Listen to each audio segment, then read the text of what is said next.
Hey, kitty girls, it's Sunday, January 23rd, 2022. Did you miss us? We missed you. It's Cubs Out Mm-hmm. Loud Drag Race. That's right, honeys. We're back. And Mm-hmm. it's an all new season and an all new game. Mm. We'll see about that. So, for those of you that have not been here before, hi, welcome to the show. This is Hi. a little podcast thing we do. We post it on YouTube. It also comes out in audio format. So, of course, you're welcome to check that out. For those of you that are new, my name is Gary. With me is my ever fabulous co host. Hello, everyone. It's Damon. Welcome to the weirdness. There is a game afoot. Game. Yes. And, Is there a game within a game, though? oh, girl, let's not return to that. Let's not. Oh man, Mm-hmm. and I just thought of a prop I could have used for today. I didn't have one. All right, I'll Oh, think of it another day. Um, I'll tell you off camera, and then we'll prepare for an unknown okay. future episode when it really comes into play.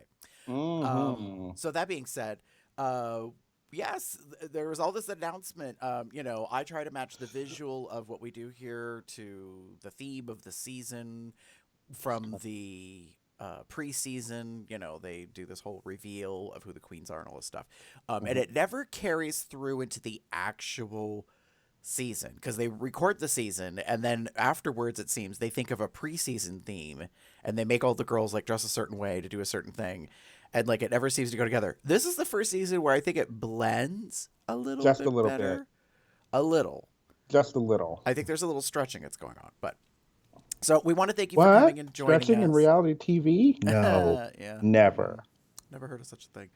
So, for Mm-mm. those of you that have been following along for years, hi, welcome back. You may notice that we're going to change some things up. And one of them is we're going to do a lot less of the flashy kind of things. And we're not really going to recap a ton. Damon and I I, had a discussion. And so, we're going to do these condensed shows. And by condensed, I mean instead of one of every episode, we're going to do one every couple of episodes. And we're going to talk more frankly mm-hmm. about So, our so opinions. I hope your coffee cups and teacups are ready. The kettle's on the stove. It's boiling. It's about to boil. It's close. Yeah. I think I can hear it. Yeah. Um, so what David's saying is that we're going to be serving up some tea. Absolutely. We have called it COL Drag Race Tea Time, and that's part of it. We're gonna be discussing some things, and I'm just gonna admit it from the gate. I realize I've kind of turned this way, and I don't intend to be a bitter Betty, but I most likely will be the more negative of the two of us. I have a feeling this season I'm going to be a little more critical, but just because, y'all, I'm tired Mm, and I'm a little bored. Um, mm. and I don't mean bored in a bad way. I was entertained, but I really consciously this time kind of pulled myself back when watching and was not really going to get wound up in the drama. Mm-hmm. I think we've been around far too many seasons now to understand the production. And get ready, children, because that'll probably be a tag word in every single episode that we do here. Because I think Probably. that's mostly what my focus is going to be on is like what they're doing to the Mm-hmm. show, and how that works or how it plays. Yeah. And to kind of piggyback a bit on Gary's kind of comments. So this is going to be a different show overall. Don't expect details of the finer details of the show. We are not going to sit here and run through all 42 looks of the balls that were just recently done. Like that's a perfect example. Mm-hmm. Like Mama, like we don't got time to do that, and I know y'all don't want to hear us talk about every single thing. Right. So that's kind of where we're coming from. Is like instead of not every detail because we've kind of trimmed down and we've trimmed before. We're not going to talk about every detail. We're going to talk about the grander scheme of things, like the show. Right. And more importantly, like we're keeping some of the elements from before. So if anything stands out, it's totally fair game. But Mm-hmm. baby, if it doesn't stand out, I'm not going to talk about it. Mm-hmm. I'm not going to remember it. It's not that Mm-hmm. important. Yep. So be You know what? prepared for me to forget who the queens are. Be prepared for me to forget moments that happened in the show and what they Ooh. look like or Oh. what they presented. Yes. because Sir. that's just not what I'm doing this time Like, around. so everyone knows my fun little notepad, Mm-hmm. and I love my notepad. Um, and that is why I take notes for myself. Mm-hmm. But the thing I've realized, I, things have changed just a little bit. I keep track of something because it's my way of my mind kind of making sure that I know what certain specific things are. Right. Gary don't do that. Gary ain't got time for that. So, and Ne- now even more never so, have in nearly 7 years. Like yeah, I've never written a single note and, down. yeah, and even more so now, um, I have a feeling they're gonna be like, "Who that? Oh, what's she? No, mm-mm." So I'm gonna keep my notepad close at hand to give the audience some clarity, and probably Gary too, but just in case. And some course correction as needed. So Yes. be So. prepared if David's like, wrong name, wrong queen. hmm That's not how that went. Who Like, was that? Who her? No, no, no. This one. No, Gary. yeah, No. yeah. I Uh-huh. fully But that's expect that okay. But that's okay though. to be a This is thing. why we're here. Yeah. This is so. So I guess strap in, put your seatbelt on, See, and look for the emergency. I already had one thing wrong. I kept thinking there were 13 queens this season. Oh, see, nope. There's 14. Yeah. There were So 12. so that means I got to change something on the doc because I think I didn't count for one. My bad. Just goes to show. See, that's what I mean. Like I'm not paying that close of attention because like I mean, one's technically already gone, so guess technically, as of this third episode, we have 13 queens. right, but We're I want to gonna be get it. fair for Uh huh. accuracy. I Uh believe huh. now in the American version we've had 14 seasons and it's a total of 180 queens. I believe Mm. is accurate, which just made me realize when we go to season 15, are they going to go for 20 to round it out to make it 200 queens over 15 seasons? Like, if you believe in the numbers thing, like, that would be a gag. That would be kind of wild. Uh huh. Yeah. But can you imagine 20 queens in that workroom? Well, Can obviously, you imagine it would 20 be queens? another 2 episode opener, 10 in each, like, and they would make them think, like, that would be the gag. Because if I was a group of 10, I would probably not be thinking that I'm part of a group of 10. And Mm-hmm. more importantly, if they really want to pull it off, because they didn't do it in this episode, they would make the first group remove all their shit. Mm. So when the second group comes in, they think they're the only ones. Mm-hmm. We've discussed this before. Like David and I are unofficial, like off-screen producers that would never really, they don't listen, they don't watch, they don't take our hints. So Yeah, there's that. they ain't ever gonna hear us. Yeah, That being but that's said, okay. do you think we should get into our first section? Let's do it. Let's do it. Okay. Racers, start your engines, and may the best drag queen win. Remember, children, it's about the best drag queen. We'll see how that goes this season. All right, so first segment, put the Oh pedal wait, to the metal. that's more of So it. this is just our overall thoughts.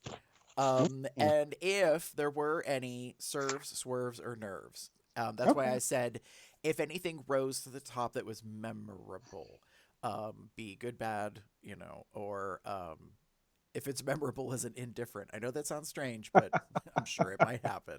Yeah. Um, So, so, David, what were your overall thoughts? Mind you, we're discussing 3 episodes, and we're not going to go like episode 1, episode 2, episode 3. We're just yeah. Yeah. Yeah. Yeah. it's a So. trio, it's a threesome, it's a group thing. Mm-hmm. Try that. So like what I wrote down is kind of a very blunt statement. And my biggest thing is, as always, is what was the point of the first 2 episodes? Oh, So, oh.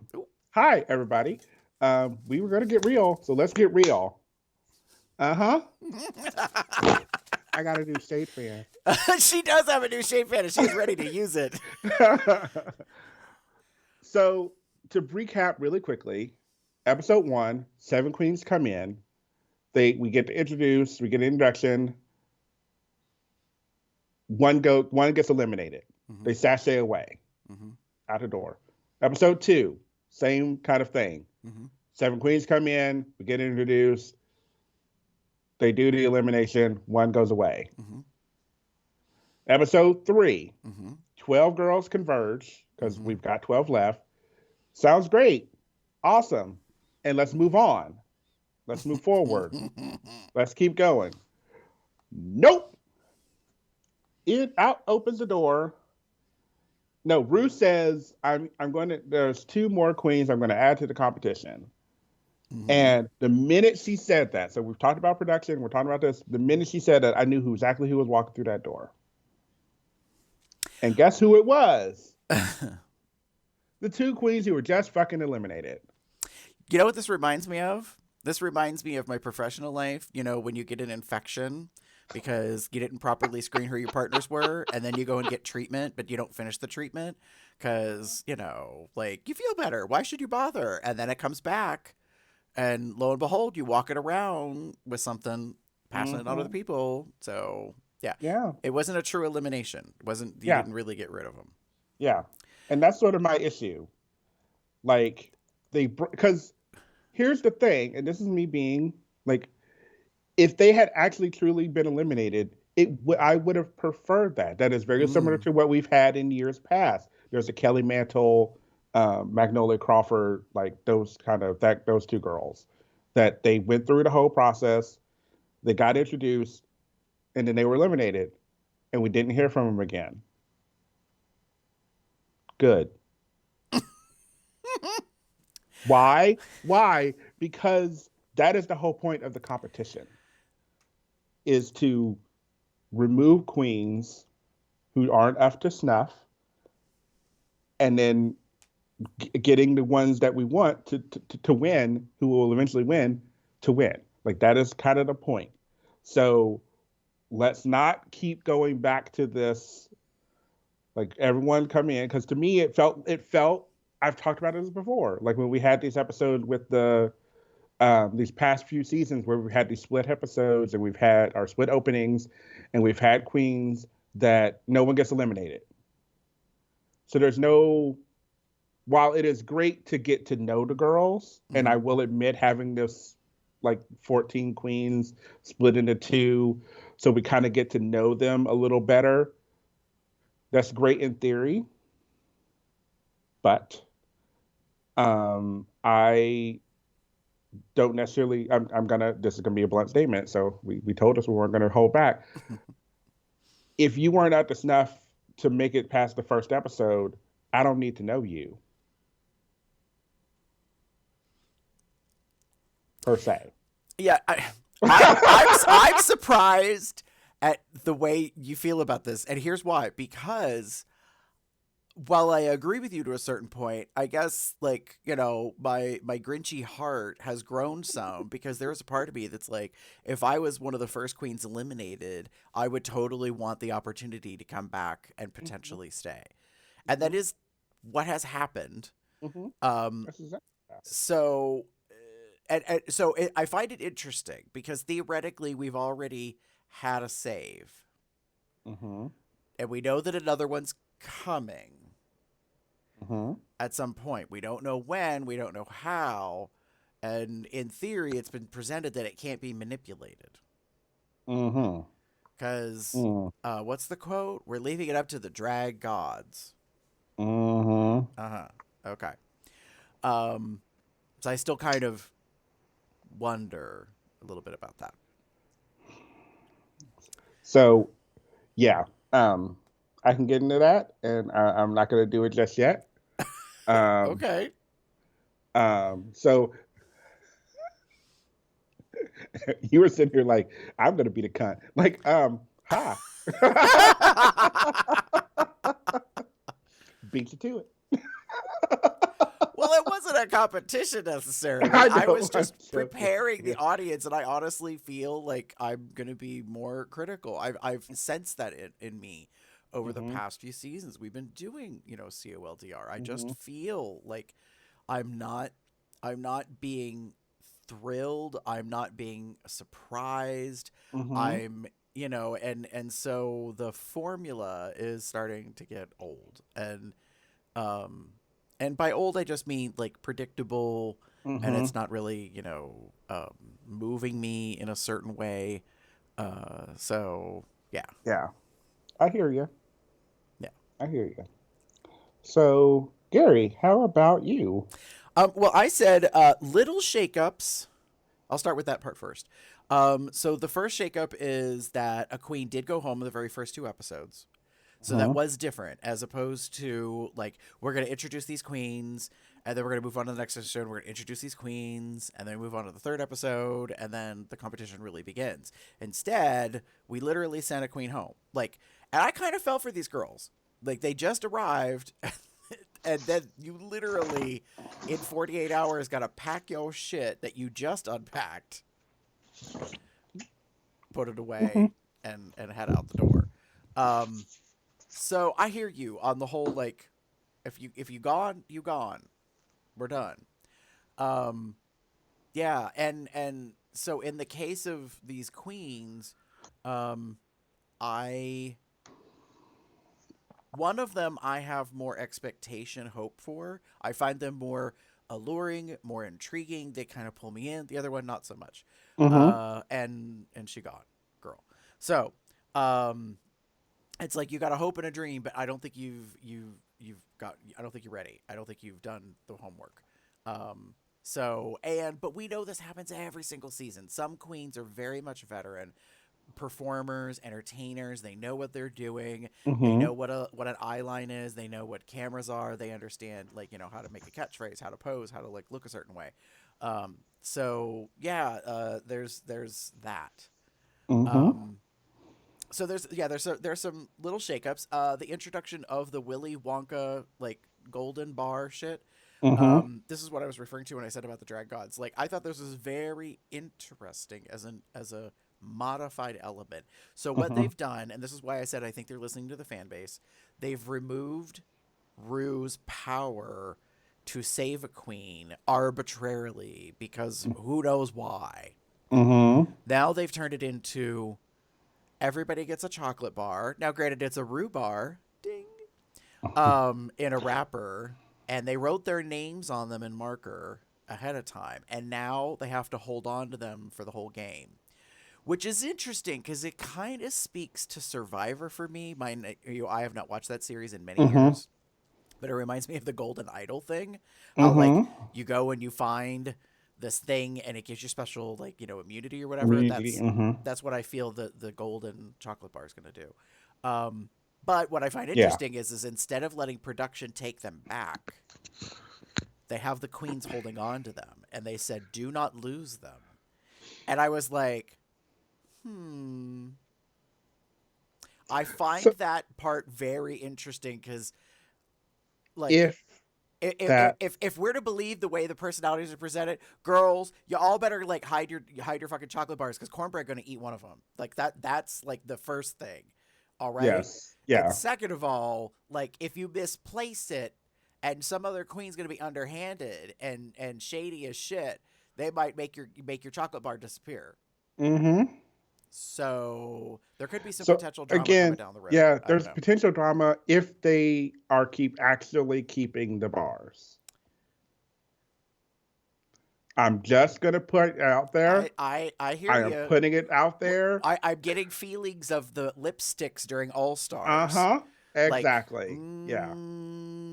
Yeah. like I would only believe it if all the queens had proof, which they won't, that they literally were able to keep their chocolate bars at all times Mm-hmm. under lock and key of their own thing. Mm-hmm. You know what I mean? But I kind of doubt it. So Yeah. it's all I don't think speculative. I don't think they're gonna keep them. That's just me.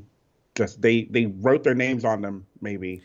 I My mean, we saw them favorite write their thing, names. girl, is how Rue's like, you need to keep it with you, like on your person. She makes them all put them in their pockets or whatever, right then and there after they sign them. And then you have to present it at the end of your lip sync on stage. And I Mm-hmm. was like, since when is a chocolate bar not going to be melted? Like partially Nope. melted, Mm-mm. something. Nope. They like I know for a fact that they're not. I'm gonna claim it now. I don't think they are keeping them on their person Hmm. with them. I think they signed them for the sake of the signature kind of element so that they can go, this is cornbreads, this is Right, Maddie's, this is whoever's. right. And then they are put away and then the elimination, whoever's in the bottom two, those two come out, and then whoever gets eliminated, production grabs the bar, production gives them the bar, Right. and then they stuff it where they need to stuff it, and then lights come back on, and Rue does the little speech. They pull the bar out, they open the bar, and then there you go. Right. So yeah, I'll be curious to see like how that works as an element. Because even if they showed us footage of behind the scenes with the staff and the crew, and putting it into like, a cold chest or something and locking it and all this kind of stuff, there's still a part of me that's like, yeah, but anybody can get into that. Like, don't, like, only one person has the key, really. So anyways, so it is a change. It's a shift. Yeah. We'll see how that is. I want to talk about the big thing of this season. I don't know if we're going to talk about it a whole lot. I have a sneaking suspicion I will talk about it until this person is no longer in the show. So soon. Wow. She doesn't even have any alcohol in her curls. But this segues into my second part, which is self-centeredness on display. Because there is a glaring, obvious difference in certain shades, certain aspects, if you pay attention, between one contestant and all the rest. And the reason I say that is because the most infamous thing that people want to talk about this season is Maddie Morphosis. It is our first cisgender heterosexual contestant. And I'm just going to say this. I thought it was super shitty and underhanded how production handled the revelation. I call shenanigans. I call shame on World of Wonder, because you outed Maddie. Literally. Like, to half the contestants. Half of them knew. When they get joined together, the second half doesn't know. Diabetti does. But Diabetti distinctly, in a voiceover in confessional, says, I don't know if the other girls know. I've like hung out with Diabetti, we've partied or whatever, like, and Maddie. It's not my place. So that's part of why Diabetti, like, I like her personality. She's spunky. She reminds me of like a Penetration, a Nina West, a these queens, Alexis Mateo, like, these kind of spunky, fun girls that they give good camera. They give good personality in that way. And so I appreciated that, Daya was like, I know something, but I don't know if the rest of these girls know. And it's like, I'm not going to say something. And then what does the production do? They feed Rue, and she just spills the tea in the little like table side interview and in the whole room to hear. And that was just for the first 7. No. Yes, dear. Was it? I thought it was all 14. That was the first episode. That was the second episode. In this episode, it didn't come out until someone asked her about it. So somehow the word got around that see, and I ended up crashing all 3 of them, and so like it's all a blur to me.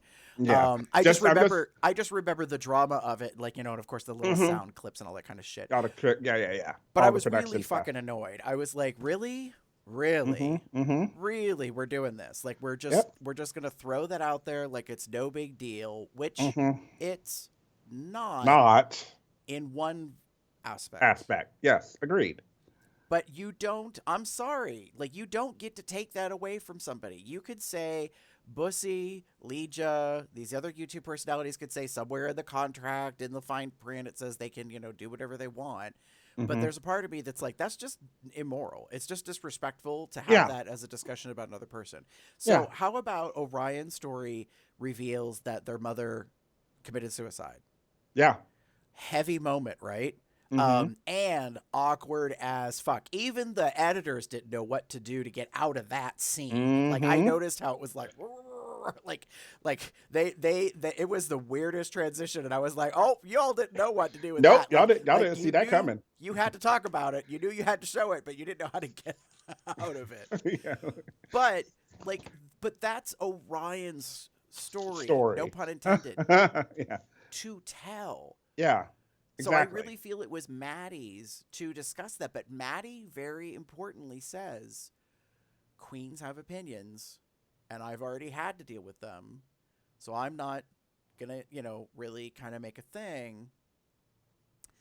And it really, I mean, it really, man, it put such a laser focus on the expectations of Mm-hmm. commonality and presumption. This is why I say self-centeredness on display. There is so much presumption by all these queens that they all have a similar experience. They all have like common backgrounds. They all have all Mm-hmm. these parallel experiences, whatever you want to call it, and that isn't the case. And that becomes super evident in Untucked. I want to say maybe for season or for episode 3, because oh, and her name went out of my head. I'll get it here in a second. Alyssa Hunter goes on this whole like emotional thing and blah blah blah, and she starts saying this shit, and of course production keeps the camera locked on Maddie the Mm-hmm. whole That was time. it was episode 2. I Okay, took episode 2. Yeah. so there's this whole thing about how Maddie can't relate because Maddie hasn't been ostracized. Maddie hasn't been, hate crimed or whatever. Like Mm-hmm, there's this, mm-hmm, that's the mm-hmm. subtext of what's happening in this moment. Yeah, And that's what they're going for. right. And so I found that really kind of interesting, and I was really kind of bent out of shape and irritated, and I realized had I been in the room, had I been one of those other queens, I would have called it out right away. Like I would have tried super hard to balance it with my Libra tendencies and been like, let's not negate Maddie being in the room. Like let's not, Mm-hmm. shadow ban her in a conversation Mm-hmm. because she's valid. She's here. She's a queen. She may not be Yeah. able to relate and have the same experience, but she might have something similar. Mm-hmm. Let's not make a presumption that everybody's gonna walk the same path. Yeah. Like that was Yeah. one thing. And And I feel that. And um there's been talk about it. I forget who was having, maybe I was reading it on Twitter. I think it was a Twitter conversation. There was some, arguing about like Maddie being outed, as it were, mhm. and how it's not the same thing. No, it wasn't Twitter. It was a friend of mine on Facebook. As I'm sorry, I'm just hello everyone. It's Memory. okay. Um, uh, how it wasn't the same because she hasn't gone through, or he hasn't gone through the same struggles, and his outing doesn't put him a target on him, as it were. And I wanted to say, that's presumptive. Why? Because Right. while yes, he's heterosexual, Mm-hmm. he is a heterosexual in a highly queer environment. Mm-hmm. And he's kind of talked about this. He talked about it in the episode. Okay. Okay. Sorry. Um, he's a heterosexual in a highly high queer environment. Doing what he does, doing the drag and what have you, has the potential to put similar targets on his back by association. Right, and I found it really insightful, and I am so appreciative of Maddie saying, I put my face on at home. Like, I put my mug on at home, and then I look through the blinds to see if anybody's outside when I go to get into my car. And then I carefully drive to the gig, and then I look to see if anybody's out before I walk in the building. Mm-hmm. And girl, like, I got goosebumps now thinking it, just saying Mm-hmm. that, because I had those experiences. Yeah. Like back in the 90s when I, would put on a face or whatever, I wasn't concerned about home so much because I was in my home, but I was concerned for the drive to the gig, to the Mm-hmm. bar, and for like getting out of the car and going into the building, just Mm-hmm. because you did not know who was out and what could happen. Exactly. And while yes, we live in a very, different time now, and it's almost shit, 30 years later. 30, 40 years Uh, later. Yeah. Yeah. Woo, we had to think about it, sure. yeah, but like that was such an echo of the reality that some of us faced, and I was Mhm, really taken to hear Maddie say, like, that's part of my experience. Like, mhm. while I am not queer, I will be viewed as queer. I will be treated as queer, and I will have to, deal with that. And it Mhm. could be that I could be bashed. Yeah. And I was like, wow, isn't that really interesting? The Yeah. presumptions we make about people and their experiences. And to be fair, Maddie is a smaller build, more, I guess I want to say, neutral presenting Mhm. male. Yeah. Maddie is not buff. Maddie does not work out, and is, Yeah. not a gym bunny, so to Correct. speak, or any of those kind of things. So, and to be honest, like for a little bit, I was like, a lot of people would probably take Maddie as queer Mhm. until certain things started to be visually apparent to me. And this Yeah. goes back to my thing about self-centeredness on display. Maddie is the only one that really kind of strikes me. Well, except for maybe Orion and let me look over the list real quick. Um, Bosco. Eh, maybe not. Um, I would say Orion and Maddie are about the only ones that don't care about how they are perceived, like how they look. And I say that because all the rest of these queens, they have looks, they have mugs. If it's confessional, if it's like just in the Mhm. workroom, like Mhm. this is what the show has turned into. In the earlier seasons, some argue say the best seasons, these queens were just themselves. So they didn't think about what they're wearing on camera. They didn't think about how they presented themselves all the time. But now there's a Mhm. ton of edited, like crafted, I'm going to wear this on this day and make this kind of statement, and my hair is going to look this way. I'm always going to have sunglasses, or I'm always going to have shirts with sayings, or you know what I mean? Like there's always like Yeah. there's just an aesthetic look, and there's a couple times all the queens are kind of lined up or in a group, and I look at Maddie and I was like, Maddie, this isn't on Maddie's radar. Maddie's just wearing what Maddie wears every day. Yeah. Maddie just wears well worn, washed clothes. Mhm. Like it's not to try to be fashionable. Um, Mhm. and that is really interesting to me. And I'm not picking on Maddie. I'm really picking on the rest of the queens because it just goes to show how egotistical they're being, that they're editing themselves for camera, that they've already picked up on. You will be scrutinized by our own community, most likely, about the way we present ourselves. And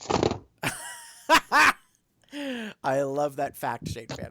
Um, because that's what it is. Like that. Yeah. That's really, really standing out to me. Exactly. And so my concern, and I just want to say this now, is that I don't think Maddie will. Maddie will not make it to the end. Unless something revolutionary happens, Mhm. she will not make top three or top four. Probably not top five. Yeah. Um, and here's why. Maddie is missing the, and I was trying to think of it when I was watching the episodes last night. Maddie is missing the je ne sais quoi. Maddie Mm. is missing it's not the spark, it's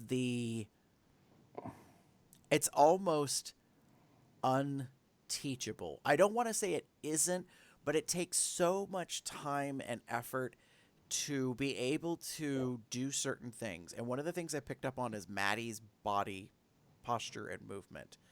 The whole awareness of your body and your motion, how you carry yourself, how you walk, how you stand, how Mhm. you like.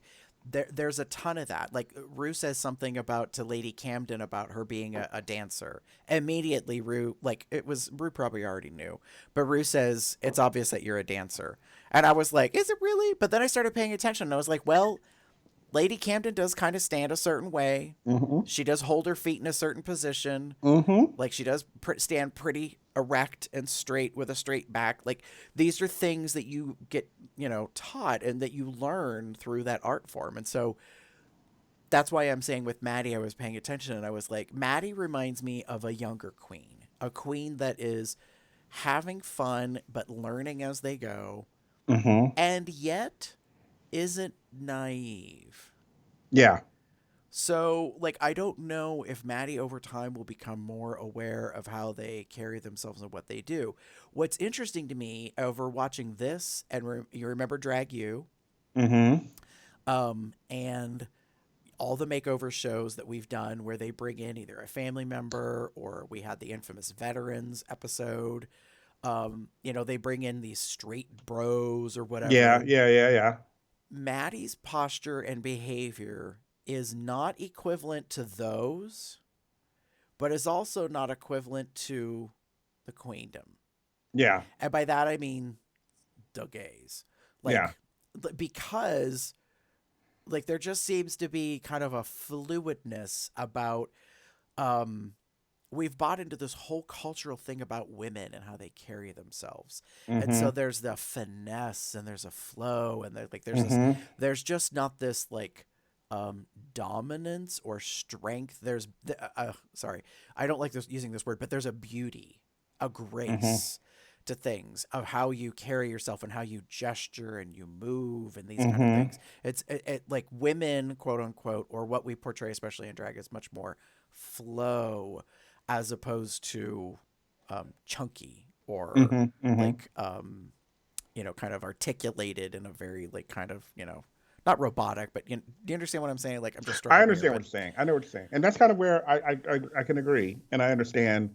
Again, I'm getting it. I get what you're saying, and Maddie has, unless something changes in the next like couple of episodes, I don't see Maddie lasting very long. mm, And the main reason is not because, and this is not because he's straight. mm-hmm, I think it's because that, like you were saying, that finesse is missing. There's something there that with other queens that we've seen in the seasons is not there. I agree with you. I don't know how right. long Maddie has been doing drag. I think maybe he mentioned it in Untucked or some point. I'll have to look it up. Maybe I'll look it Mm. up. But it doesn't seem long. And maybe again, maybe I'm wrong. I'm trying to look this up really quickly as I go through the wiki. Um, hello. Oh, this is season 13, not season 14. I will say this while you're looking.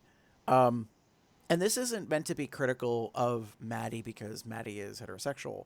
There are other queens that I have met, and I look at them and I was like, oh, like you have something, but you don't have it. And the it in this case isn't the spark, it's um, I think, and I don't know if they can learn it, but I feel like either someone needs to take you under their wing and they need to work with you, or Mm-hmm. someone just literally needs to stand with you and kind of help guide you and coach you and be like, keep your feet closer together, don't like stand with your feet shoulder width apart, when you go to gesture, like think through like you're moving through water. Do you know what I mean? Mm-hmm. Like these kind of coaching aspects of things so that there's a little bit more finesse, but it also takes a lot of practice. Like it isn't going to happen. It's not Eliza Doolittle. This isn't going to just boop, happen in the course of an afternoon. It's going to take constant work to present some aspect, I guess I want to say, of what culture takes Mm-hmm. on as femininity. Um, so it's interesting to me. Seeing Maddie on this season has been really, really thought provoking because Maddie does not, to me, represent a boy in a dress or a man in a dress. Mm-hmm. Mm-hmm. And yet, Maddie does not present to me in a way that I feel I have a real, true understanding of who Maddie is. Mm-hmm. And That's what it is. I because think. because I really feel like some of these queens, um, I don't know how long they've been doing it. They're just they're molded, they're baked, they're they've been proofed, whatever you want to say. Like they're Yeah, yeah, yeah. like they've really Like, developed their own seasoning, their own style, their own thing. And like, I don't quite think that that's yeah. happened in this So I case. couldn't find like how long he's been doing drag, but looking at their, I'm just looking at everything that I see, and the thing that I noticed, and this is just me being, really interesting. I'm looking at Maddie's promo look, Hmm. the Candyland like pink body, Hmm. and all this other. I'm looking at this look, and look is amazing. Hmm. That is not the queen I'm seeing in the season so far. Right. I'm seeing a very unfinished, young, like you said, young queen. And like, I don't know how long she's been doing drag, but whatever it is, it doesn't feel like it's been that long. But I could be wrong. And it could be that they are, because they're small, from a small town, they're from Arkansas. Um, so a lot of elements here are reminding me a little bit of Heidi in Closet. Oh, okay. Yeah, yeah, yeah, yeah, Yeah, yeah. Good reference. yeah. Because I agree with you. One of the things I wanted to say is shame on us. Maybe it's our own community that hasn't been giving Maddie very many opportunities. Mm-hmm. And if Maddie doesn't have many options in many venues, and Maddie has to travel, Mm-hmm. so long to get to a venue or a gig or whatever, and there's not that many of them. And on top of those factors, the door isn't being opened very often, Yeah. then the experience is limited. If you Mm-hmm. can only do a gig once every 3 months and you've been doing it for 5 years, well, baby, like, what is that? Maybe 20 times? Yeah. And that's not a lot. Like, No. it's like everything in life, you have to put in hours and hours and hours. I'm Mm-hmm. not going to say 10,000, but, like, you have to put in the experience, because with that comes the crafting, comes the molding, Yeah. like, I'm not a visual artist. That's not a realm that I really kind of move in. um I want to be, but I don't dedicate myself to the time to draw, to whatever, to hone craft.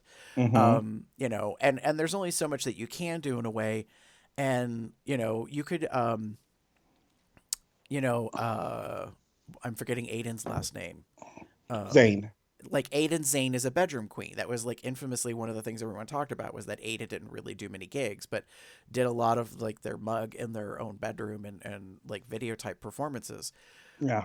And that's fine, but I even feel like, that is hugely helpful, but also has its limits. And if you don't even do that, like that also can kind of limit some stuff. So my whole point is like it's kind of, I don't know, like I really like how Maddie is sort of really, like, while Maddie is standing out like the thumb on the hand, it's showing the distinction of the difference in experiences and opportunities and skill, Mm-hmm. and personality, and how, like, it's so interesting to me. I realize I'm going on a tangent sort of, but like, we talk about like, oh, you need to be an individual, charisma, uniqueness, nerve, and talent. And it's like, yes, but while you need to be unique, you also have to be a part of the group. So like, you have to be accepted by the group, and queens are highly critical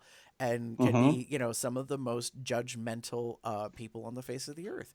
Yep. And what's weird to me is like, they'll close rank and they'll be like, oh, her. Like, it's so weird. Like, remember years ago when we had the Heathers, and the Bookers, and all Mm-hmm. that? There's still elements of that within the gay community. I mean, look at what we have. We have twinks versus bears versus otters versus, all these different factions. Um, and yet, what I find interesting is like, we're all divided out, and yet if you come for one, quickly some of those divisions kind of fall, and everybody's like, hell no. Mm-mm. So Mm-mm. I Mm-mm. still I find that interesting. I'll be Yeah. curious to see in the coming episodes with Maddie how much Yeah. more the queens maybe start changing their personality and start looking a little more inward, perhaps, Yeah. or recognizing how their behaving is affecting Yeah. There's the other things. there's a part of me that hopes, again, hope being the operative word, that having Maddie on the show will make people understand that there's so much more to drag Mm, than what we see here. right. You know, I think they gave us an interesting choice in regards to casting for her with a not only is he a small town queen, Mm, but they're a small town cisgender heterosexual queen. right. So as you were kind of mentioning, what doors have been opened for him, her in like the community at large? Right. This is not the first ever heterosexual queen by any scope of the imagination, Right. ladies and gentlemen, and all those in between. Um, so don't get that twisted. Like, and we've seen drag in the heterosexual community for years. Medea is a perfect fucking example. So don't think that this is new. Mm, right. This is just the first time it's been presented to a larger audience. Right. Like what? Well, I mean, look at this. Dame Edna. Mm-hmm. You know, Eddie Eddie Izzard. Murphy and Eddie Murphy in some of Uh, the movies that he's done. right. Right. Like so. Like drag is not new as a concept. It's been presented before. However, it's normally for camp. It's normally for comedy. Um, and that's what I find interesting is that what they're attempting to say, and I hope that the broader audience globally gets, is that drag is an art form. It is valid. Mm-hmm. Anybody can do drag. Mm-hmm. What I will say though is everybody can do drag. Not everybody is successful at drag. Fact. And so I'm not saying that Maddie isn't successful at drag. What your point earlier, I wanted to circle back to about the whole like promo shoot thing. Mm-hmm. There's a part of me that wonders if the promo did come late in the season or after season, and the Mm-hmm. reason why is like well, actually, now that I think about it, the promo Meet the Queens was done. I'm gonna presume after the season, and here's why: Yeah. because I think, like you're saying, some queens have a glow up. Like Mm-hmm. Mm-hmm. they learn from their own community. They watch more YouTube videos. They whatever they and maybe some of the cast members are like, "Hey, girl, I really want to help you with your mug. Like Yeah. I think there's some things that we can do here Yeah. to kind of soften this and do that." And Yeah. There was the um, whole Bianca Del Rio giving Adora Delano the censure mhm. to kind of cinch in the waist, like that kind of thing. Like there are things there are always something that's done that help a whole lot. Right. And so I'll be curious, like I was paying attention to the ages, like so the elder queens, quote unquote, which isn't fair to say. But the oldest amongst the group, Lady Camden, Deja Sky, Cornbread, Jete. They're on the higher end. They're not too much older than Maddie and some of the others, but so I find that interesting to Mm-hmm. see if that maturity comes with the age thing, and they tend to be the ones that are a little more guiding in how they present stuff. And they might very well be the ones that aren't as self-centered, as I'm saying, it's on Mm-hmm. display. Mm-hmm. Like that was just glaring to me in these first three episodes. I was like, wow, some of you were so self-absorbed, and really, kind of hyper focused on, presentation and how you're going to be Mm-hmm. seen. I mean, who wasn't it in Untucked? Like one of the queens kind of broke down a little bit and talked about how they were going to be perceived, and I found that really interesting. And I was like, ooh, there we go. Like, I don't mind this part of what production's doing. They're trying to consistently shine a spotlight on how problematic the audience is for this show. Like, I found that really interesting. I was like, huh, you're not doing anything about that, but you're at least recognizing it. It's kind of like, when you have to go through a step program. The first step is to recognize that you have a problem, and then you start working on it. So, Yeah. yeah. Yeah. We'll see how this goes. I'm very curious. This I will of the season. I am curious about what they're going to do next. They've hooked me. I hate that they've hooked me, but I am hooked. I am curious about Maddie. I'm curious about some of the queens. Um, Getting to know them in the first 2 episodes. I know I bitched about the whole what were the point of 2 episodes, but the reality is, like, the whole point of the episodes was to introduce the queens in smaller segments so that you get to know them a little better. Right. And I kind of have, and I have a feeling I know who I want to see or who will be in the end. But I also am curious how that's going to play out, and maybe my assumptions are wrong. Yeah, I mean, I find it interesting to go back to my first point, which was about the little shakeups. So, like, they kind of threw a bunch of stuff in past seasons in the blender and then poured it out and like, oh, okay. So, in the very first 2 episodes, we got a return to the model shoot. Like Trinity and Monet in the pit stop. Trinity was pissed that they didn't do the model shoot in her season because they had stopped it. So, we ended up with that redunculous, like, spinning on the wheel thing. I'm still not sure quite what the whole the mechanics going on of that thing was, because I was like, we're seriously gonna get cornbread up there? I was like, girl, it's gonna be interesting. And then we pivoted to the bowl of Tic Tacs. Now I will say this: poor Deja. Like, I can't tell if she's a great actress or if she really didn't know what was going on, because as soon as Rue started talking back to the photographer, I was like, oh, this is a bit. I'm like, and I like, if I was standing there, I'd be just like, let me just stand here and lean in and watch, because this is acting. Maybe let me have a Tic Tac. Let me Right. Like, but instead she's just standing there. So I don't know if she was honestly that, like, unnerved and scared and concerned about whatever. Like, it just made me laugh, and I was like, Rue's gonna throw the bowl. Rue's gonna throw the bowl, and Rue threw the bowl of Tic Tacs. Because she was like, kept carrying on about how she wanted so many of them, and I was like, something's going on. And then sure enough, they moved the wall, and then there's this huge ass, like, bathtub sized bowl of orange Tic Tacs, and I thought that was fun and creative. So it really spoke back to, like, the older stuff. But to me, we're just bringing back what we've done before. And then the shakeup I thought was interesting is we're going to do a talent show in the first episode of a regular season. Girl, I was like, oh, let's take this out of All Stars and put it into the regular season. So guess what you probably can't do next? You can't do it in an All Stars to start the season because you now made it part of the regular season. So I guess that means All Stars is going to get a shakeup as well, and we're going to move into something new, something different. Are they going to do a photo shoot? Maybe, No. but who knows? Is it going to start with a roast? Like, fuck it, I don't know. Shake it up. Yeah, I don't know. We'll see. Sorry, my microphone, like, things bugging me. Anyways, Okay. yeah, I don't know. We'll see how things go in the time to come with that stuff. But yeah. In terms of any surf swerves and nerves, I hate to say it, not a whole lot stood out to me.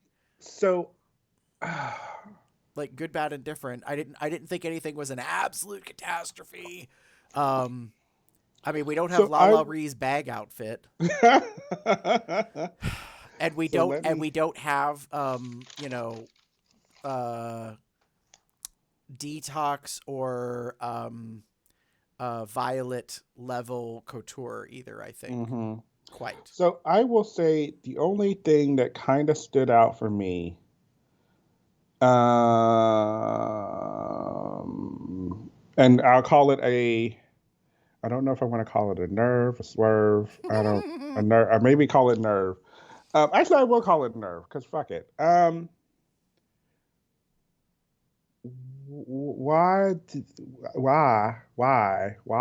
Uh-oh. Why? Here we go. Why did Rue get a production number in the first episode? Oh, girl. Like, Wait. Why didn't get Rue a production number in episode 2 and episode 3? That's what I want to know. You At got least one in the episode first 2. episode, and then it never happened again. And you know why it never happened again? Because it wasn't very good.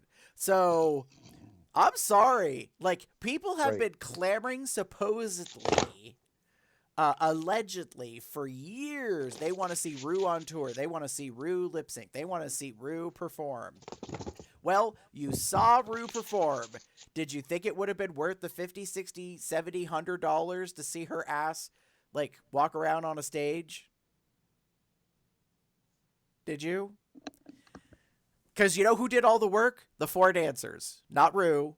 I'm waiting to hear a response. People talked about her doing choreo. I think Monet made a comment about her doing choreo, and I was like, bitch, she didn't do no choreo.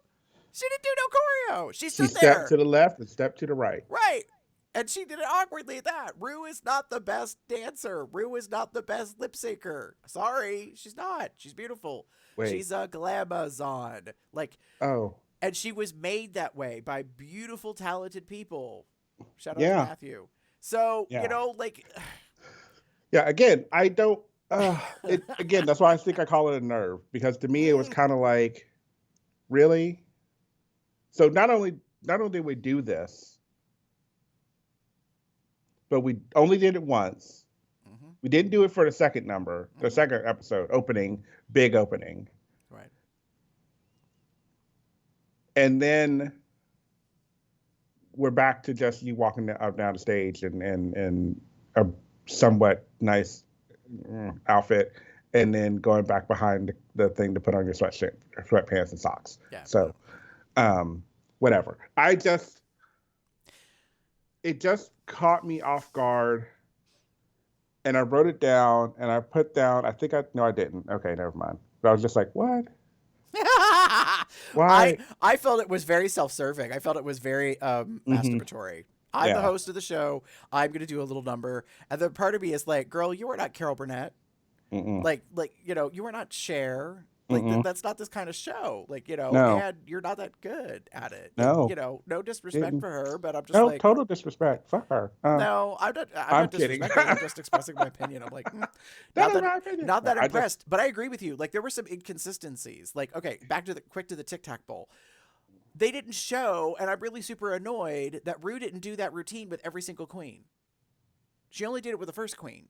Mm-hmm. And then it seems like everybody else, I don't know if they got that experience or not. If they did, shame on production. They didn't show a montage of clips of Rue throwing the bowl for all 7 queens and then revealing the big bowl. They just showed them at the big bowl. You know, and again, So, like, that was weird to me as an inconsistency. Then we get the second episode, and she doesn't get another number to open the show. Like, I'm like, where's the pattern? There's no pattern. It's like, girl. Yeah. And then Twitter. Oh, my God. People cannot stop talking about the coffee enema thing. Like, girl. I'm like, first of all, I don't think Rue actually had a coffee enema. I think she just had a cappuccino. And and that just lit her pussy on fire, and she was just really, you know, hyped up. I don't know quite what the story was. Maybe she had some cacao beans, some chocolate covered espresso beans as lunch. That's all she ate. I don't know, but yeah, that was a whole thing. That kind of cracked my ass up a little bit. I was just like, whatever. What was this, Rue? What was going on, Rue? Like, everyone, FYI, this was not like she had like she didn't go to Denver or what have you, or go to the dispensary and get some of that. That was not this, because I know you don't get that hyper right when you're on the MJ. Nah, you about 2 seconds away from falling asleep. girl. Right, like you know, when you're on the medical, when you're on the MM, when you're on the marijuana.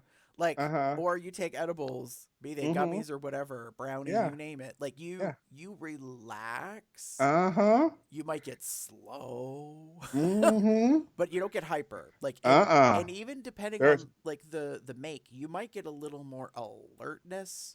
True. But you don't get hyper. Exactly. Like you know, like you might feel more awake. Mm-hmm. but that's about it. Like Yeah, you don't that's the T. yeah, you Like don't you're not start like, buzzing oh, around the oh, room. ooh, yeah, you ain't doing all that shit. Yeah, No, yeah, yeah, yeah, yeah. you're kind of like, Yeah, girl, that should uh, crack my ass up. I was like, that what in was the hell is nice. going on around here? But I will say this: it's a pleasant change because there's been some criticism, I think, duly noted online about how different Rue is in the UK and how she's a lot more fun. She's a lot more like just Mm, silly or whatever in the UK series, and everybody's like, "Where's this RuPaul? Bring this bitch back!" mm, Why is she such a stuck up, like, statue, pain in the ass bitch on the regular season in America, but over in the UK, she laughs more, she cracks up, like she's a lot softer, mm. less walls, I guess is really what the criticism has been. So that moment I was kind of like, oh good, like maybe somebody slipped her a little something, I don't know, like, and she realized that she was, on fire at the judges table and consequently wanted to talk about a coffee enema. um you know so yeah, there's that. Mm. Anything else before we move on? No, I'm good, All right. Mama. All right.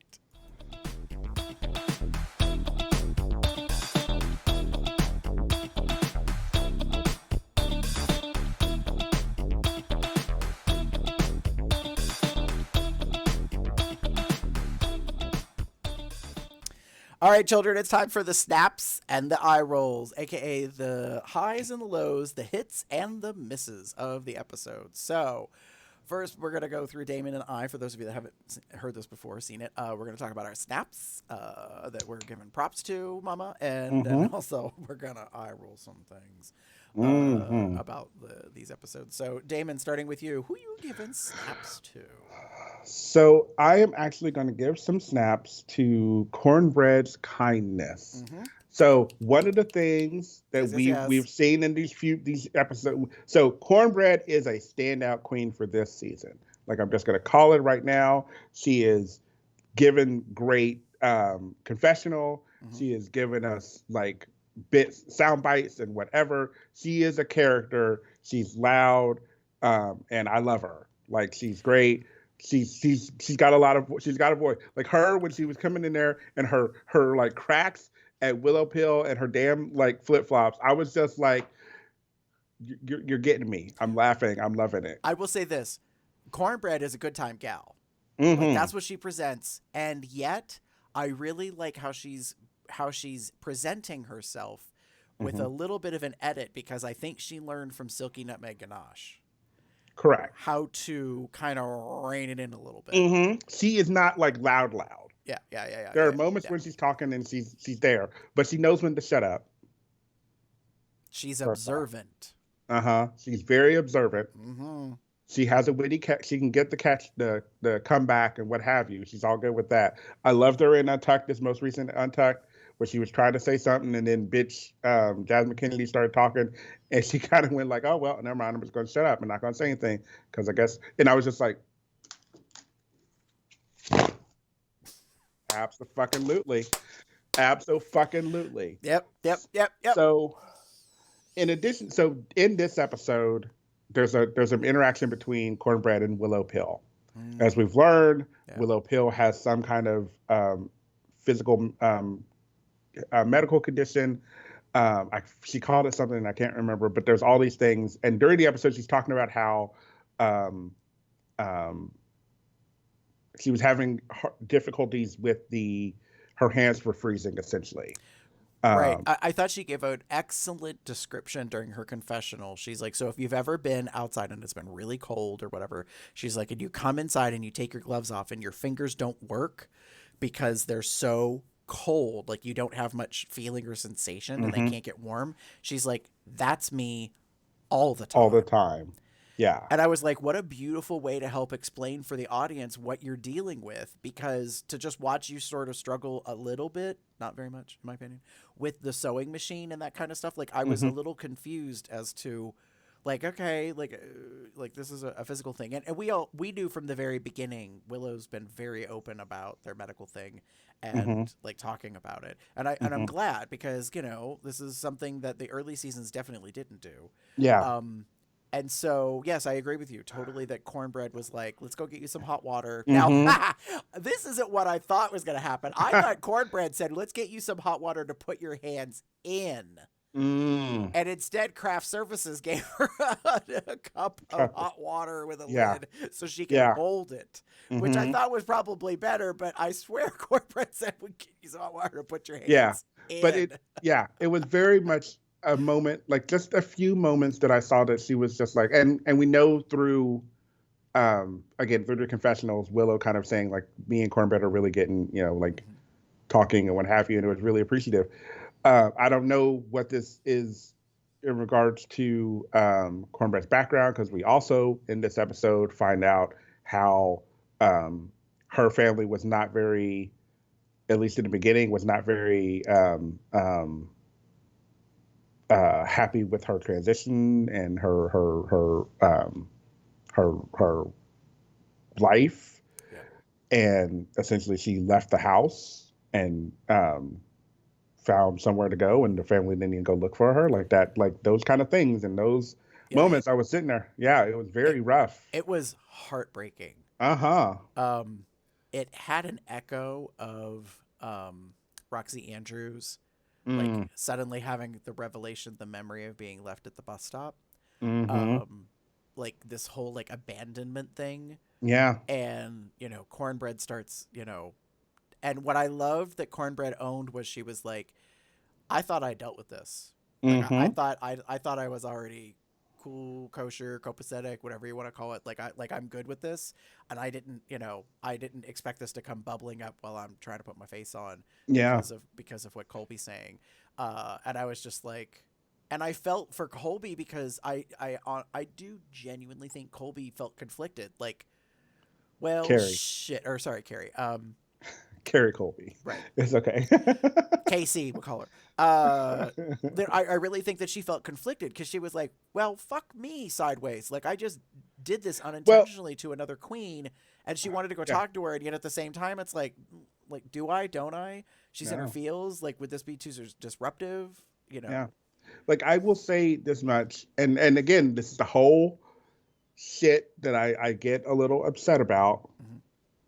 Like, was this production? Because we've always had, we know, like, Mm-hmm. sometimes the girls are fed stuff that didn't go to the mirror and talk about, like, why don't you, wait, let me grab because I have my brushes here. Why don't you talk to me about your mental health issues and the fact that you lost, um, Girl, your mother when you were 5? Like, why don't you talk about that? I can't with you. I can't. I can't. Best part is I grabbed the brush, the same brush that I used to put this makeup on. So, but no, again, but You're that's, not wrong. That's why I can't yeah, with you because you're right. yeah. They're like, oh, like you gave away a kidney to like a stranger on the street. Talk Mm-hmm. about that. Let's talk Like, about that. yeah, and you're just Yeah, like, really? like, talk about like, like I've seen this meme. And I wish I could find it. Really, I don't know if I'm gonna be able to find it, but it's, Mm. um, oh, it's like a Lisa Simpson, like with half like a really glammed up eye that's been like obviously like photoshopped in, and it's like has like, tell me about your childhood trauma, like it's above the mirror, like it's so hilarious. But Yes, again, yes. like that's like, but to kind of get back to the snaps, I really appreciated Cornbread being open and honest about this. I know it's early on, but we're already kind of seeing some of the facets Mm-hmm. of her, Right. um, and that is enjoyable to see. Yeah. Despite this being a very, again, you mentioned Silky, so I'm going to go that route, where we had this very loud person that we didn't get a lot of their backstory Mm. and why they are the way they are. Right. Right. Right. With Silky, we're getting that here Cornbread. with Cornbread. Yeah, Yeah. I definitely feel like they're. I sorry. because what I'm about to say, I do think production is doing a very good job in presenting cornbread. Mm-hmm. I have a little concern that she might not make it far in the season if we're already getting this much development out of her. Mm. Um, but I could be wrong. She could be going to, like, top third or something of the season, and so we'll see. I don't know. It's a little, Well, you know. right now it's going to start, like, I'm hoping it's not reminding me of it's reminding me a little bit of Widow Von Du. Okay. A little Yeah. bit. Not a Yeah. lot, but just a little bit, where she was really great like in the beginning, and then yeah, so we'll Could be. see. Could be. I don't know. I'm going to try not to um I'm not I have a feeling she'll go far, but I've been wrong before. Yeah. What about you? No, I agree with you that I have high hopes. We'll put it that way. Mhm. Mhm. Um, I'm gonna give snaps to. This Ooh. is such a strange thing. Um, this is a callback to something that gets said in one of the episodes, but I thought it was funny. Preparation, children. I'm giving props to the queens that prepared to be on a reality show. That, like, Mm. and they might have an unfair advantage, but here's the thing: you come, you present, you learn to be flexible, you roll with the punches, you do what Mhm. you can, and you do the best that you can. And I feel like some of these queens, they're not there. And it's weird to me that they got on the show, because I'm like, what was in that audition tape that made you think they were ready for this? Because I don't think they're ready yet for this show. Not that they're no. They're not bad at drag. I just don't think they're ready for RuPaul's Drag Race. So, like, Fair. there's a certain finesse, there's a certain whatever, and yet at the same time, the other part of me, because I sound like I have split personalities, the other part says, well, somebody got to go home first. Like, they all can't be stars out the gate, because no Fair. one would know what to do with a season like that. Like, Mhm. everyone would lose their shit if a dozen queens came in the door and every single one of them was Yeah. spectacular, Yeah. because then everybody would be like, what is this? What is this? Like, they wouldn't know what to do with it. Their brains would probably melt. So we have to have some not so great, not so seasoned, not so cultured, not so practiced, not so experienced, not so skilled Mhm. queens, because they go home first. They're the first third.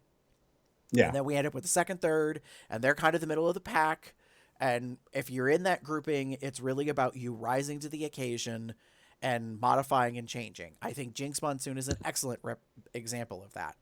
Was a middle of the pack queen. Everybody presumed from the very beginning she was not going to last very long, but she was seasoned. She was a theater performer. She knew how to pull out her skills, which needed them.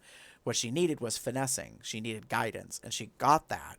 And I found that Mhm. very interesting also this season, that one of the things that gets said right from the very beginning is take the criticism and listen and do more Mhm. with it. And I was like, oh, why do we think we have to say that? It's been 13 years, but I guess we do. Well, I think the main reason we keep saying it is because maybe at some point people will actually listen. Or maybe they haven't been paying attention. Mm-hmm. Like, I haven't seen anybody just yet say that they are an archivist of Drag Race. Mm-hmm. Usually you get at least one queen or two or three queens that say, I've seen every season and every episode and I know everything about it. Now, whether or not they do is a different issue, but no one's kind of presented that yet. So I find that a little interesting that Fair. we haven't gotten that. And so maybe production, whatever they really felt like they needed to say, the judges are here to help make you better. Pay attention, listen to what Mm-hmm. they say, which is strange because I'm like, well, yeah, that's been the theme of every season. Yeah. We've also What a had good thing. infamous queens who didn't want to hear it, didn't want to listen to it, didn't agree. And then they're gone. True. There's that. Mm. so, so that's my snaps. Damon, what do you got eye rolls for? Oh, y'all. So I'm not sure if this is a series of things or if this is one thing. It's two kind of That's things. okay. So first up, editing missteps. Okay. And this is a specific call out to one specific moment that I recall that I'm going to keep that it just made sense to me. Mm-hmm. So in episode 2, Mm-hmm. Angeria Paris Van Michaels, which I think is her full name, Mm-hmm. long ass name from the South, Mm-hmm. is doing her runway and her show signature or sickening signature drag, Okay. whatever the category of the evening, what the category was. Okay. She comes out on stage. We get a look at her, Mm-hmm. and you get her full face and what have you. She starts her turn, and then we get another look at her. There is something clearly different between that scene and the next scene. And you know Mm. what it is? Contacts. Really? Yep. So Oh. in one of her runway walks, she's got these very bright, like hazel contacts in. Okay. And then again, we all know production, we've learned over the years, they usually do the runway 2-3 times. Right, and I will So say this season it's more apparent because there was one where a queen took her jacket off or threw it on the stage, and then they did another long shot of the same walk, and the jacket magically disappeared off the stage. yeah. So I think Yeah, they're yeah, just yeah. owning the fact that the queens walk multiple times, like this isn't a Yeah. secret anymore or Yeah, whatever. yeah, yeah. I'm hoping that's what the case is. But this was a very clear like moment, and it went back and forth throughout her scene for her runway. Interesting. She would have the contacts in, she would have them out, she would have them in, she would have them out, and um, it just surprised me that like that was like a thing. And again, I know that they do it twice, and I knew that was what happened here. She Right. did it once with them on because she was wearing the contacts during her number Mm, for the talent show, right. and then maybe she kept them in while she changed for the first walkthrough, and then she's like, "Oh, these are bothering me" or whatever, and she took them out, and then she walked the runway again. Right. It happens. It's a thing. Contacts get itchy. Right. I don't know because I don't want anything in my eye. But but again, so it was just one of those little things, and it just caused me just enough of like, oh, Right. really, Yeah. like we needed that, like costuming things and stuff. You can kind of pass off, like the jacket thing as an example. Like yes, it's magic, but I maybe wouldn't have recognized it. But when I'm looking at your mug, Right. and at one point you got one color eyes, and then the next one is back to your natural eyes. Right. And I'm sure there's been other things, but that was one of the ones that for me caught me off. Like I was like, oh shit. Hmm. And then, come prepared or not at all. Mm. I'm going to say something that I say pretty much every year when there's a design challenge and there are queens that we find out don't know how to sew. Take your shots. Everybody, take a shot if you've been playing Yep. shot bingo at home. Yep. Take a shot. Yep. Here it comes. You knew this was coming. Yep. Why? Why? This is season 14. Like, why not know how to sew? You know it's coming. Right. Right. Right. Right. You know for a fact that this is coming. Yeah. Yeah. And there's going to normally be, depending on how long you're on the show, there's probably going to be more than one challenge of this nature. Mm-hmm. So, again, like even Cornbread was kind of guilty because she was saying it that you know, she's not the greatest at it, but she can do a couple of things here and there, but she's not the greatest at it. She got help. Right. And that's fine. It's great that you can get help, but like, why come on to this show without that knowledge? Right. without that ability. Yeah. I know. I mean, that's kind of like this is. I agree with you, and this is my one annoyance. And this queen paid the price of it, as expected. June Jambalaya, Mm-hmm. girl, like Yeah. I feel you to a certain point where you're like, I've had problems with my weight and this and that, and and there was a part of me that's like, okay, I'll grant you that. Like, you might not know how to dress your body if your body has changed. Mm-hmm. And like, so the timing of getting on the show was perhaps not ideal for you. But there's another part of me that's like, if you really truly want to be on the show, then you have to be prepared. Like, Mm-hmm.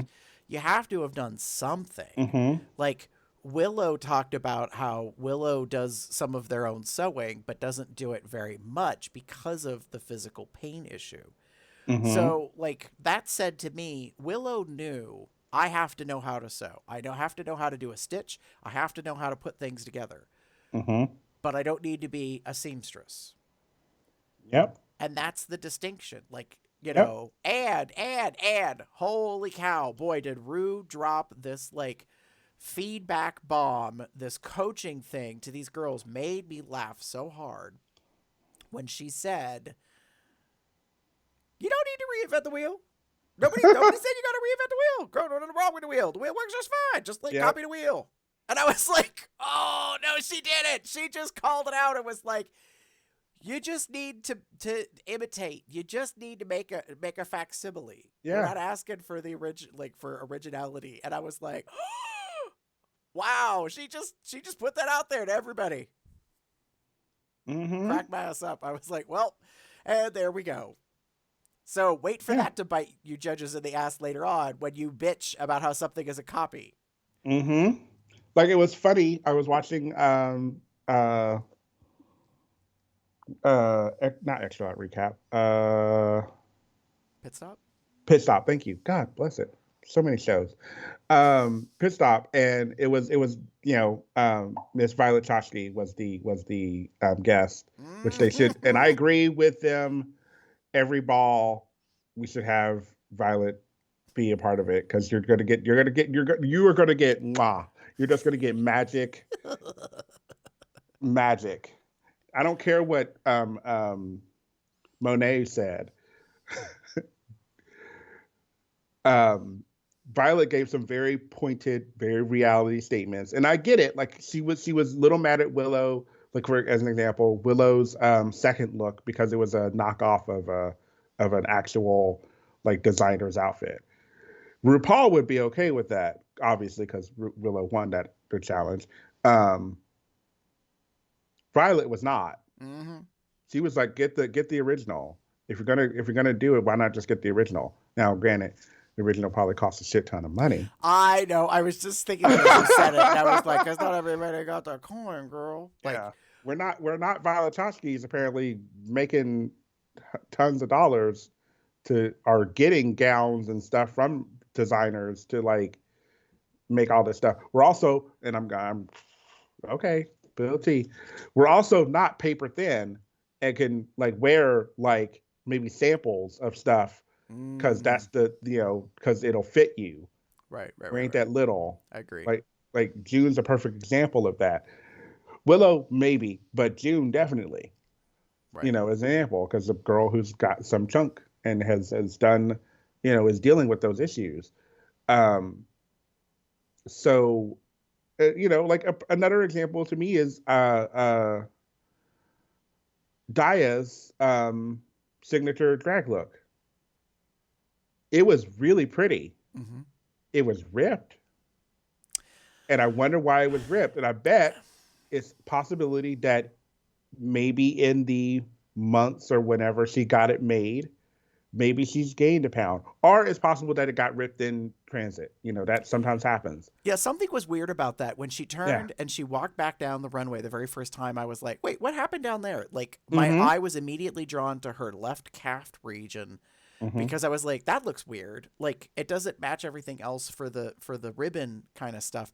And I couldn't figure out what it was. And I think on a second time, I was like, oh shit, that dress is mess. Like, Mhm. that's ripped or something. And then the judges did say, and it was fair that they had to point out, like, while this is a beautiful look, Like, That's right. like, you know, your That's dress it. is falling apart, girl. Like, and I felt Yeah. really bad for her because I was like, oh, I was Yeah. like, I Who knows imagine what she was happened? pretty pissed about it. Yeah. Who knows what happened? Like that's my big thing. Like we Right, don't right, know right, what right. happened. It could have happened like literally as she was putting it on for the runway. Yeah, Or it could have happened while she was standing there. It caught a snag and just ripped as she was walking up the steps. yeah, You know, it's unfortunate, but it happens. yeah. Anywho, but again, like I said, learn to sew. Like if you are going on RuPaul's Drag Race any at any point in the future, Drag Race, um, All Stars, any of the other seasons in other countries, wherever you are, go to a sewing class, pick up some sewing tips, buy a sewing machine, Hmm. pick some scrap fabric, and get some knowledge in Right. to know how to do these things, because it's gonna happen. Yeah. Agreed. Mm-hmm. Gary. Um, Uh-oh. it's so weird, like reading what I wrote. So my eye rolls are for the feelings, girl. Now, don't misunderstand. I would rather that people get their emotions out and they feel things and they process and they get better. Were you kind of saying there's a lot of feelings for safe? That cracked my ass up in the preview for episode 4 when who was it? Was it Orion? Somebody turned around and said that's an awful lot of feelings for safe, and I was like, Yeah. I think it was Daya. I was like, girl. But it's a take on Trixie's line from All Stars 2 or 3? 3, All Stars 3. Talking about milk. That's a lot of feelings for safe. Yeah. Mm. And I do kind of feel that way, you know, with some of these queens. Now, don't misunderstand. Like, I think that everyone's valid in their feelings. Hmm. There just seems to be some drama on some of the feelings as opposed to others. I don't want to Mm. say people are or unauthentic, but um, like when Cornbread had to leave, Hmm. I got real scared for her. Hmm. Because I was like, oh no, oh no. Like I was like, this is bad. This is real bad because I think she's about to like have a break, and this is not the time or the Hmm. place. Like there was just something about that moment that I could see that I was like, oh shit, She couldn't hold it. right, Like like this is someone, and I'm sorry, just learning from what I saw. This is someone who has probably had a really good, I know how to handle my emotions. I do a really good job of it over time. If something's bothering me, I won't let it bother me in that moment. mm-hmm. I can step away and maybe have that moment. But like, for whatever reason, like at that exact moment, like dam broke, like floodgates open, all that shit. It was all over her face. Yeah, yeah. Um, so that's what I mean. Like, you know, I think there's some authenticity to some of it. I don't mean that others aren't authentic. It's just Hmm. girl. I was like, so, and we're only 3 episodes in, so I'm a little, I'm a little curious to see how much more of that we're gonna get as the season goes along. But you know, that's what people tune in for. That's what gets the eyeballs. That's what gets the advertising. You know, people want to see. You know, they want to see emotion. Whether or Hmm. not it's real is another thing. And there's a part of me that's like, also read the room, Marys. Come on. Like this goes back to the whole self-centered thing I was talking about earlier. Hmm. Woo! You girls. Take a hint, take a class, something. Go to Psych 101. I don't know what to tell you, but like I get real annoyed when people are like, you know, I'm going to have my moment. I'm in the spotlight. I'm going to talk about me and how I'm feeling in this moment. And someone else attempts to talk and they just railroad. They continue on because it's still their spotlight moment. And I'm like, bitch, I don't like that. I don't like that. For those of you that aren't watching, David's pointing to the word "fact" in huge letters on his The period. his fan. Period. Period. Like I And Alyssa Hunter is the one that comes to mind immediately. And Untucked, when she mhm. had that moment, and she was just like, there was a part of me that was like, okay, girl, like I think like there was a brief, tiny moment where I thought she was being real, but then, and was it Maddie? Somebody else went to say something, and It may have been and Daya. and Alyssa just kept railroading through. And the moment she kept plowing ahead, I was like, oh, bitch. Mm-hmm. There was a part of me that was like, breathe, take a breath. And just because somebody else starts talking does not mean it's the end of the world or that you're losing like Mm-hmm. Yeah. significance or value. Oh, Yeah. holy cow. Like Wow. Yeah, they yeah, so yeah. because they were that was the conversation they were having about the whole like pageant queens versus non-pageant queens, for lack of a better phrase. Like it was Yeah, yeah, yeah. the pageant queens are supposed to be these, they're always this and that. And Daya had made a comment about where she's from. Again, she specifically stated where she's from. There is Mm-hmm. this dichotomy Mm-hmm. of pageant queens versus, like, I'll call them indie queens. I don't think that's the word she used, but like the queens that are more Alternative, yeah. alternative. Yeah, that's the word she used. And yeah, like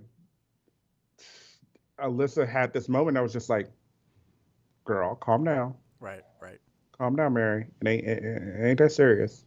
Like she's talking specifically about her and where she's from, not you specifically, Mm-hmm. and not all pageant queens. Mm-hmm. Daya probably, of more than anyone else, probably knows that there's some differences between queens because she's probably seen the show enough times to know that sometimes a pageant queen isn't just a pageant queen. Correct. We have learned that. Right. Having said that, Alyssa, you are a pageant queen. Yeah. So is Angeria. Yes. Angeria seems to be, to me, as we wrap up here, just as a sidebar, Angeria seems to me to be not only one of the top contenders for the season, she definitely seems to be one of the most down to earth pageant Mm-hmm. queens. Yeah. Like there's a part of me, like the first moment she comes, not when she comes in, but like her first confessional, I was like, what in the country bumpkin like business is this? I was like, I don't know how I feel about this because I honestly, for a brief second, thought it was like a put on. But then the Mm. more I watch her, I was like, nope, she's just Southern country, but she's pageant. So like, Mm-hmm. that's definitely different, like compared, in ways that we've seen in previous seasons. So I'm really intrigued from that. I will say this. Oh, you were talking earlier about the edit. The one thing I was really annoyed with, and I felt bad for for Angeria on this, when she did her entrance, I was irritated because I started like yelling at the screen because I was like, "Did you practice? Did you practice? Did you practice?" Because she came in with that umbrella, and that umbrella is a very specific type of umbrella, Mm-hmm. and it has a very specific shape, and it has long edge like wire points at the ends, longer than Mm-hmm. most umbrellas. And she had that high bouffant on, and she was holding the umbrella, but at a certain point I clocked it. I was like, you just messed up your do.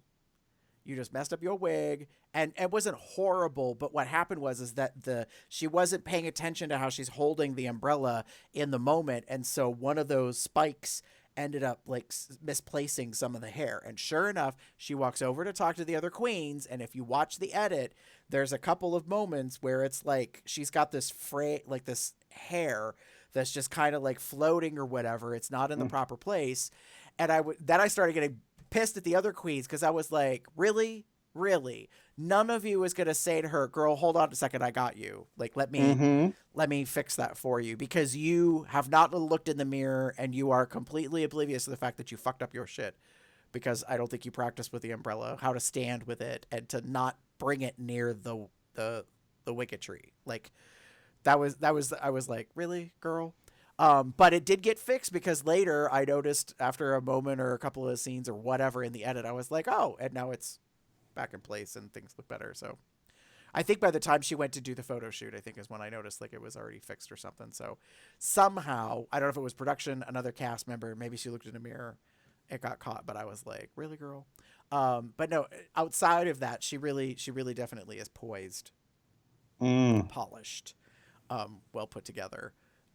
So yeah, I'll be interested to see how that plays itself out in the end. So yeah, but lots of feelings, girl. Like tears, lots of tears, already happening. And I don't know how I feel about this girl.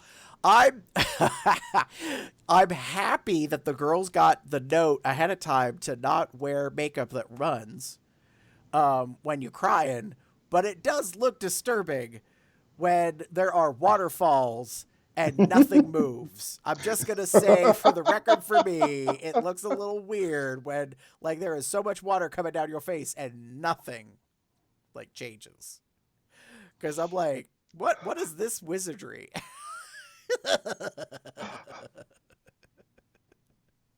Still solid.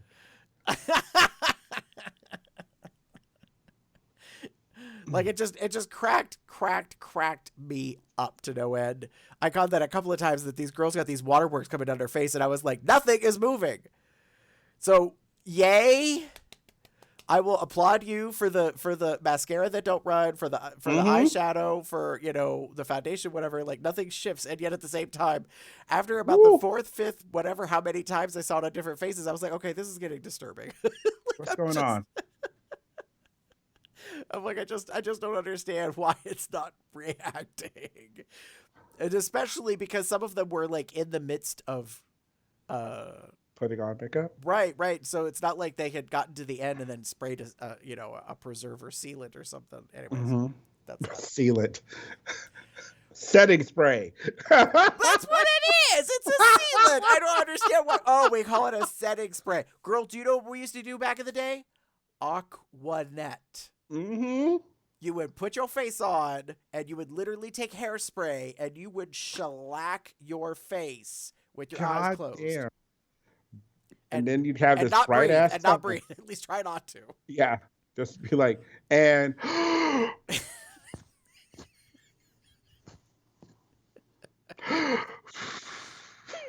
I knew, queens, that you would be getting ready in the whatever crappy area you had, and you would spray. I knew queens that would go outside. They would go outside, like outside the back door or the parking lot, whatever. Like say they were in the open air, and they would just shellac. Yes. Fuck out of their face. And walk out of the cloud. Ting ting ting ting ting. Like. This ain't going nowhere. No, ma'am. No, ma'am. Nope. This is the permanent mug for now. Yeah. Teaching the children's. All right. You ready to wrap up? Yes. Great. Well, we want to thank you for joining us for this episode. It's been a lot of fun. It's good to be back in the saddle. But things are, a little different, and I hope you're enjoying the changes that we made this time around. If you would like to get in touch with us, there's several ways to do it. You can go to our blog at cubsoutloud.com. You can send us an email, cubsoutloud@gmail.com. You can also leave us a voicemail message. You can call 361-COL talk. It's TALK. That's 361-285-8255, or sorry, 265-8255. Can't even get the right number. We're pretty much on most social media, Facebook, Twitter, YouTube. Just type in Cubs Out Loud. If you would like to join our entourage chat for Cubs Out Loud Drag Race, you can go to tinyurl.com/telegram. That's TELEGRAM-COLDR. And I'm going to put a notice in there real quick. We used to have a moratorium that people, would kind of wait until we got like 2 days out or whatever until we used to do this live. And so they wait until we went live to discuss the episode. Now, because we're doing them every couple shows, we're just going to say, listen, kids, 24 hours from the last minute that it airs, all bets are off. Feel free to discuss it, and we're just trying to be aware of the fact that not everyone gets to see it immediately or live. But it's a kind of a limited window before people spoil stuff. If you want to know what's going on with us here at Cubs Out Loud and see what our recording type things are, if it's going to be live, you can go to tinyurl.com/calendar-col. If you would like to support us, there are several ways to do it. You can go to zazzle.com/Cubs Out Loud, and you can get yourself some lovely, as the kids say, merch. So as Damon's showing off, the Consent is My Foreplay Drag Pride shirt. I happen to be wearing our regular Cubs Out Loud crowned logo hot pink shirt. And we have other items there as well, including housewares.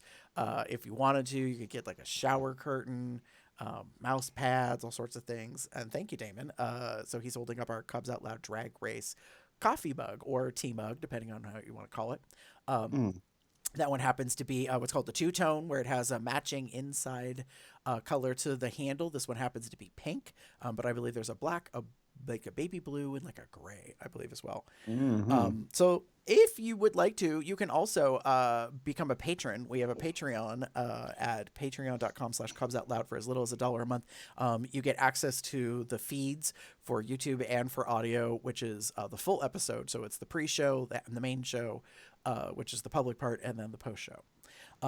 Or if you'd like to just give us a tip, we would be happy to take your money, honey. You can go to paypal.me/Cubs Out Loud and give us a one-time donation towards the cost of the things that we do here. Thank you.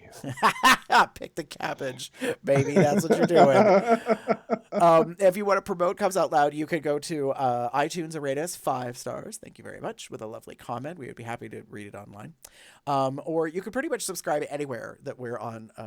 You get your podcast feed. COL Drag Race does have its own separate audio RSS feed.